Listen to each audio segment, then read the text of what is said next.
आजच्या ब्लॉगचा विषय काय होता माहिती आहे का पब्लिक? आज आपल्याला मापलगाव जायचं होतं म्हणून मम्मीला घेऊन डायरेक्ट मापलगाव जायला निघालो आणि आता आपण कुडाशीमध्ये पोहोचून गेलेलो होतो. 10-5 मिनिटात आपण शेतामध्ये पण येऊन गेलेलो होतो म्हणून गाडी लावून डायरेक्ट पायी चालायची सुरुवात करून दिली. आज तर आपण गहू बघण्यासाठी आलेलो होतो आणि आपलं गहू बघून पण होऊन गेलेलो होतं. तेवढ्यात आपल्याला हरभरे दिसून गेले.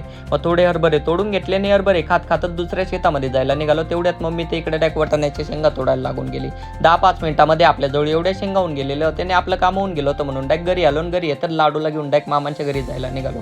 कारण की आपल्याला छोट्या मामांची गाडी पंचर काढायला घेऊन जायची होती आणि आपण पंचरच्या शॉपला पण येऊन गेलेलो होतो. त्यांनी पंचर पण काढून टाकलेलं होतं. मग काय आपल्याला जरा गावामध्ये काम होतं कारण की आपल्याला ताऊ माऊसाठी बुक घ्यायचे होते. मग आपण ताऊ माऊसाठी 2 बुक घेऊन घेतलेले होते आणि बाहेरच्या शॉपवरनं एक स्प्राईट घेऊन घेतलेला होता. ते तर आपण मामांची इथं द्यायला निघून गेलेलो होतो आणि घरी येतात मम्मी म्हणे आपल्याला वापस गावात जायचंय.